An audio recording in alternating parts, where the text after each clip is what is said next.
হর হর মহাদেব, জয় মা কালী। পঞ্চম ভাবে সক্ষেত্রস্থ বুধের অবস্থান, পরাক্রম ভাবে স্বগৃহে মঙ্গল। কেমন যাবে আগামী জুন মাসটি কুম্ভ রাশি ও কুম্ভ লগ্নের জাতক জাতিকাদের, সেই সম্পর্কেই আজ এই ভিডিওটিতে বিস্তারিত আলোচনা করব। আলোচনাটি খুবই গুরুত্বপূর্ণ হবে, তাই আশা করব আপনারা পুরো ভিডিওটি দেখবেন, স্কিপ করবেন না।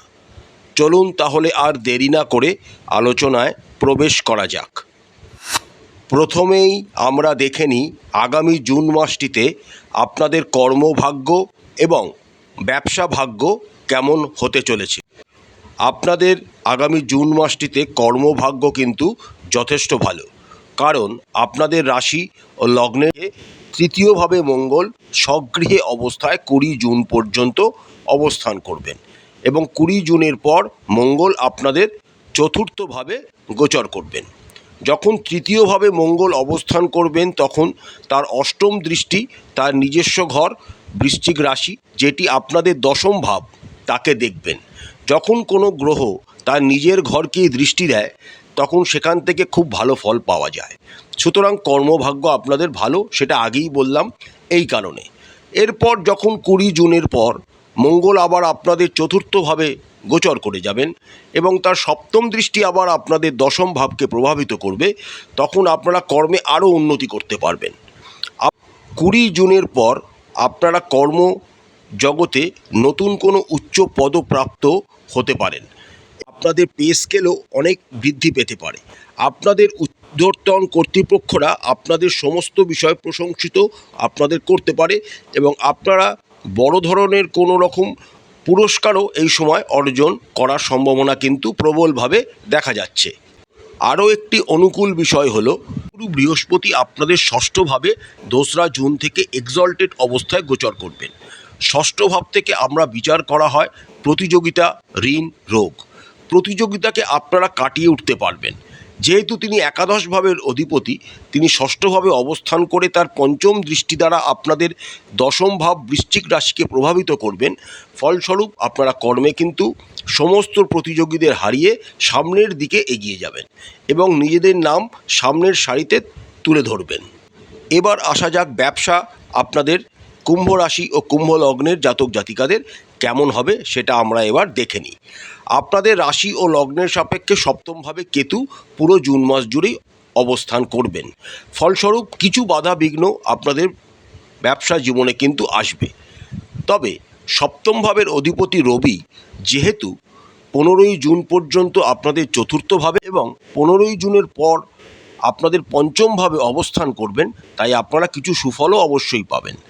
চতুর্থভাবে যখন রবি অবস্থান করবেন, যারা রিয়েল এস্টেট, বিল্ডিং মেটেরিয়ালস ইত্যাদি ব্যবসার সাথে যুক্ত রয়েছেন বা জমি জমা সংক্রান্ত কোনো ব্যবসার সাথে যুক্ত রয়েছেন, তাদের জন্য অত্যন্ত শুভ। পঞ্চমভাবে যখনই রবি গোচর করে যাবেন, তখন যারা ইন্টেলেকচুয়াল কোনো ব্যবসার সাথে যুক্ত রয়েছেন, কোনো রকম বুদ্ধি বেশি ব্যবহৃত হয় এমন কোনো ব্যবসার সাথে যুক্ত রয়েছেন, তাদের জন্য সময়টা কিন্তু ভালো হবে। তবে একটি কথা মাথায় রাখবেন, পুরো জুন মাস জুড়েই রাহু আপনাদের রাশিতেই অবস্থান করবেন এবং বর্তমানে রাহু তার নিজস্ব নক্ষত্র শতভিষা নক্ষত্রেই গোচর করছেন। তাই ব্যবসা ক্ষেত্রে কোনো রকম শর্টকাট মেথড কিন্তু অবলম্বন করবেন না, না হলে কিন্তু আপনাদের সরকারের রোষে পড়তে হতে পারে। আপনাদের রাশি ও সাপেক্ষে আগামী জুন মাসটিতে অর্থভাগ্য কেমন হবে সেটা এবার আমরা দেখে নিই। আপনাদের রাশি ও লগ্নের সাপেক্ষে দ্বিতীয় ভাবের অধিপতি এবং একাদশ ভাবের অধিপতি উভয়ই হলেন দেবগুরু বৃহস্পতি। 2রা জুন থেকেই দেবগুরু বৃহস্পতি এক্সল্টেড অবস্থায় আপনাদের ষষ্ঠভাবে গোচর করতে শুরু করবেন। যে সমস্ত জাতক জাতিকারা কোনো রকম লোন সংক্রান্ত ব্যাপারে ফেঁসে আছেন, তারা কিন্তু সুরাহা পাবেন, বা যারা নতুন ব্যবসা শুরু করতে চাইছেন লোন নিয়ে, তাদের জন্যেও রাস্তা পরিষ্কার হয়ে যাবে লোন পাওয়ার ক্ষেত্রে। তবে দ্বিতীয় ভাবের অধিপতি যেহেতু ষষ্ঠভাবে অবস্থান করবেন, তাই পরিবারের অবনতির জন্য আপনাদের কোনো ব্যক্তির ক্ষেত্রে অর্থ ব্যয় কিন্তু হবে। তার সাথে যেহেতু দেবগুরু বৃহস্পতি একাদশ ভাবেরও কারক গ্রহ, তিনি যেহেতু ষষ্ঠভাবে অবস্থান করবেন, তাই অনেক প্রতিযোগিতার মুখে আপনাদের পড়তে হবে, তবে জয়ী আপনারা শেষ পর্যন্ত হবেনই। রাশি ও লগ্নাধিপতি শনি পুরো জুন মাস জুড়েই আপনাদের দ্বিতীয়ভাবে অবস্থান করবেন। শনি আপনাদের রাশি অধিপতি হলেও তিনি দ্বাদশ ভাবেরও অধিপতি, তাই আপনাদের কিন্তু আয়ও যেমন তেমনি ব্যয়ও কিন্তু বৃদ্ধি পেতে পারে।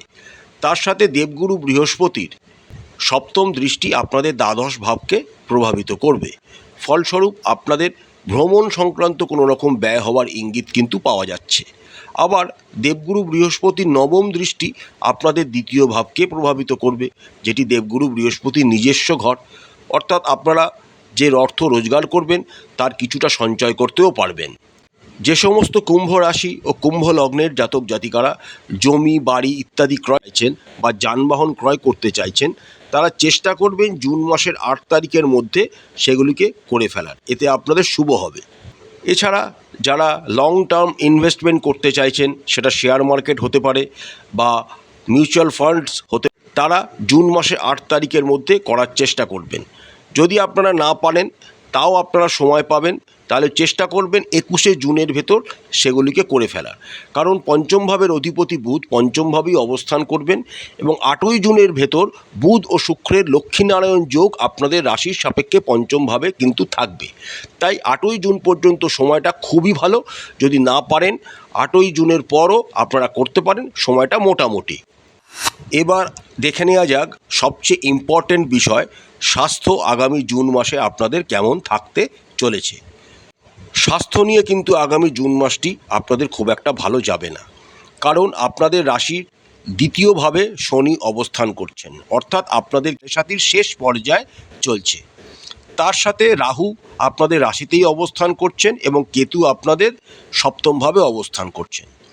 এতদিন ধরে পঞ্চমভাবে বৃহস্পতি অবস্থানের জন্য আপনাদের শরীর স্বাস্থ্যের ওপর তেমন কোনো প্রভাব আপনারা পরিলক্ষিত করেননি, কারণ পঞ্চমভাবে অবস্থিত বৃহস্পতির নবম দৃষ্টি আপনাদের রাশিতে থাকার জন্য বড় ধরনের কোনো রোগের সম্মুখীন আপনাদের হতে হয়নি। ছোটোখাটো রোগের ওপর দিয়ে আপনারা বেরিয়ে গেছেন। কিন্তু 2রা জুন থেকে দেবগুরু বৃহস্পতি আপনাদের ষষ্ঠভাবে কর্কট রাশিতে এক্সল্টেড অবস্থায় গোচর করতে শুরু করবেন। এই সময় থেকে যাদের ডায়াবেটিস বা কিডনি বা লিভার সংক্রান্ত কোনো রকম রোগ আছে, তাদের কিন্তু খুবই সাবধানতা অবলম্বন করতে হবে। এছাড়া মিষ্টি জাতীয় খাওয়া থেকে নিজেদেরকে একদম দূরে রাখতে হবে, না হলে কিন্তু সুগার রিলেটেড কোনো রকম রোগ আপনাদের জীবনে কিন্তু চলে আসতে পারে। 15ই জুন পর্যন্ত রবি আপনাদের চতুর্থভাবে অবস্থান করবেন এবং তার ওপর শনির তৃতীয় দৃষ্টি থাকবে। ফলস্বরূপ আপনার যাদের লাংস রিলেটেড কোনো রকম সমস্যা আছে বা হার্ট রিলেটেড কোনো রকম সমস্যা আছে, তাদের সাবধানতা অবলম্বন করতে হবে। এত অনুকূল দিক থাকা সত্ত্বেও একটি অনুকূল দিক হলো মঙ্গলের তৃতীয়ভাবে অবস্থান, অর্থাৎ পরাক্রমভাবে মঙ্গল খুবই ভালো ফলাফল প্রদান করে থাকেন। এই মঙ্গল কিন্তু আপনাদেরকে অনেক অসুবিধা বা শারীরিক অক্ষমতার বা রোগ থেকে কিন্তু বাঁচাবেন। 20 জুন পর্যন্ত মঙ্গল কিন্তু আপনাদের জন্য যথেষ্ট ফেভারেবল, কিন্তু 21শে জুন থেকে মঙ্গল যখন আপনাদের চতুর্থভাবে গোচর করে যাবেন এবং শনির তৃতীয় দৃষ্টি মঙ্গলের ওপর প্রভাব বিস্তার করবে, তখন থেকে কিন্তু আপনার সাবধানতা অবলম্বন করতে হবে। অর্থাৎ জুন মাসের প্রথম দিকটা তো সাবধানতা অবলম্বন করতেই হবে, দ্বিতীয় দিকটায় বিশেষ করে 20 জুনের পর আপনাদের আরও বেশি সাবধানতা অবলম্বন করতে হবে। বিশেষ করে যারা যানবাহন চালান তাদের জন্য বিশেষ সাবধানতা অবলম্বন জরুরি 20 জুনের পর থেকে। এবার আমরা দেখে নিই আগামী জুন মাসটিতে প্রেম জীবন এবং দাম্পত্য জীবন কেমন হতে চলেছে।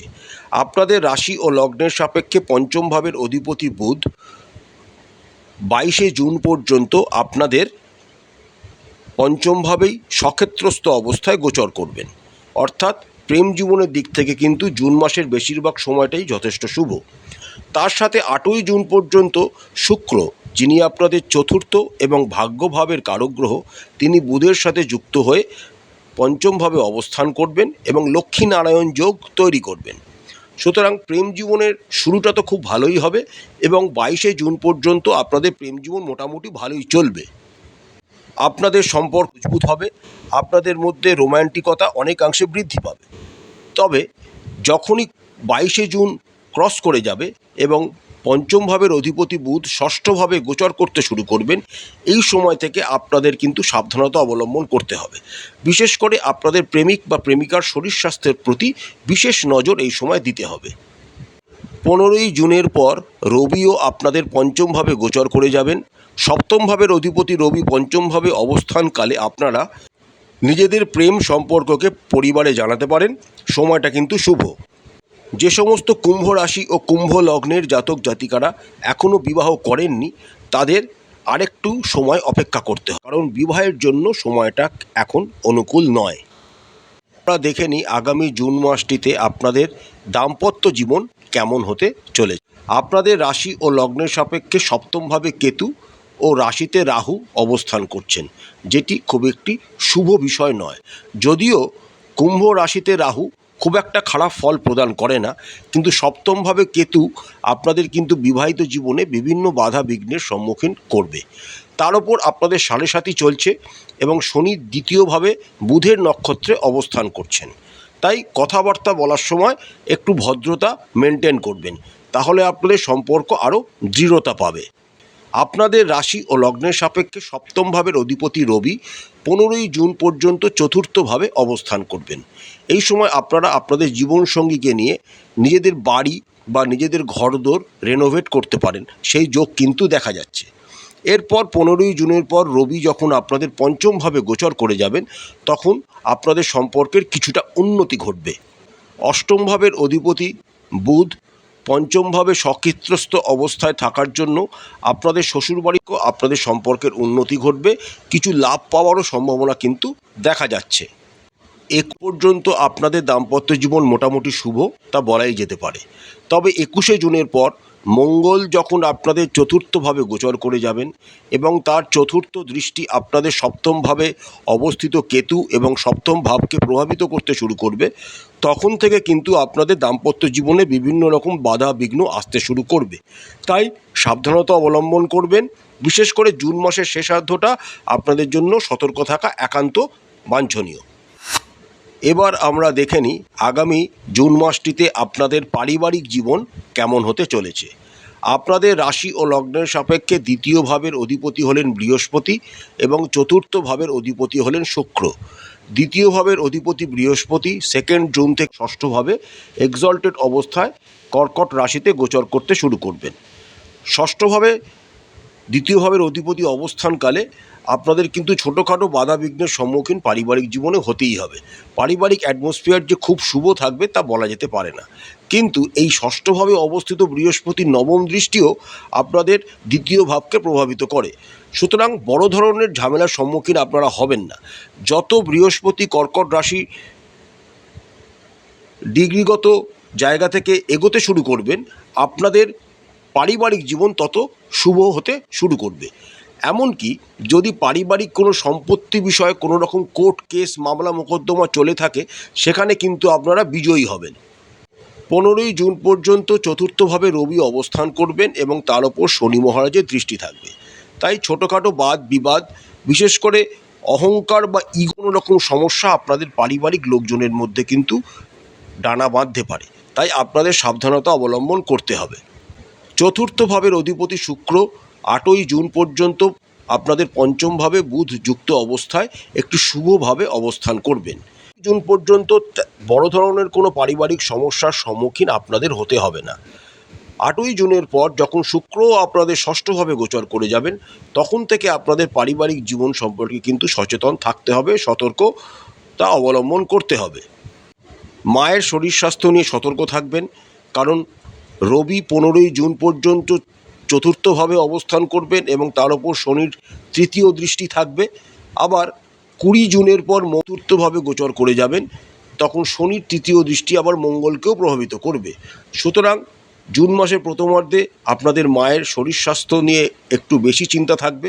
তাদের মাথার কোনো জায়গায় আঘাত লাগা, চোখের সমস্যা, মুখের সমস্যা ইত্যাদি তাদের কিন্তু বিরক্ত করতে পারে। জুন মাসের দ্বিতীয়ার্ধে মঙ্গল যখন চতুর্থভাবে গোচর করে যাবেন, তখন তাদের খুব সাবধানে চলাফেরা করতে বলবেন। তখন তাদের হাঁটুর ব্যথা, পায়ের ব্যথা, পা মুচকে যাওয়া, পা ভেঙে যাওয়া ইত্যাদি কিন্তু সমস্যা আসতে পারে। তাই তাদের নিয়ে সতর্ক অবশ্যই থাকবেন। আপনাদের বাবার শরীর স্বাস্থ্য মোটামুটি 20 জুন পর্যন্ত ভালো থাকবে। 20 জুনের পর বাবার শরীর স্বাস্থ্য নিয়েও আপনাদের সতর্কতা অবলম্বন করতে হবে। তৃতীয়ভাবে, মঙ্গলের অবস্থানের জন্য আপনারা আপনাদের ভাই বোন, দাদা দিদির তরফ থেকে বিশেষ কোনো সুবিধা পেতে পারেন। তারা আপনার সমস্ত ক্রিয়াকলাপের সাথে জড়িত থাকবে এবং আপনাদের সমস্ত বিষয় হেল্প করবে।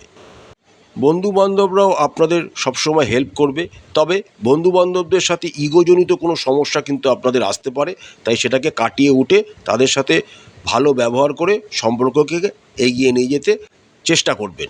তারা কিন্তু সমস্ত বিষয়ে হেল্প করবে এবং আপনাদের পাশে দাঁড়াবে। প্রতিকার স্বরূপ কুম্ভ রাশির ও কুম্ভ লগ্নের জাতক জাতিকারা রাশি ও লগ্নাধিপতি শনিদেবের বীজ মন্ত্র প্রতিদিন 108 বার করে জপ করবেন এবং চেষ্টা করবেন এই মন্ত্র জপ করার সময় নীল রঙের অর্থাৎ ব্লু কালারের কোনো রকম জামা কাপড় পরিধান করার। প্রতিদিন একটি নির্দিষ্ট সময় হনুমান চালিসা অবশ্যই পাঠ করবেন। শ্রী শ্রী মহালক্ষ্মীর যে কোনো একটি বীজ মন্ত্র প্রতিদিন 108 বার করে করবেন। শ্রী শ্রী বিষ্ণু সহস্রনাম পাঠ করবেন এবং অবশ্যই সবসময় মা দক্ষিণাকালীর নাম করবেন। মা দক্ষিণাকালীর কাছে নিজের মনস্কামনা জানিয়ে পূজা দেবেন। এতে আপনাদের অনেক উপকার হবে। আশা করছি আজকের ভিডিওটি আপনাদের ভালো লেগেছে। জুন মাসটি আপনাদের সবাইকার ভালো কাটুক এই আশাই করি। মা কালী আপনাদের সমস্ত মনস্কামনা পূর্ণ করুক, আপনাদের সমস্ত ইচ্ছা যেন পূরণ হয় এই প্রার্থনাই করি মা কালীর কাছে। আমাদের চ্যানেলের কন্টেন্ট যদি আপনাদের ভালো লাগে তাহলে অবশ্যই চ্যানেলটিকে লাইক করবেন, শেয়ার করবেন, সাবস্ক্রাইব করে আমাদের চ্যানেলটির পাশে থাকবেন। হর হর মহাদেব, জয় মা কালী, নমস্কার।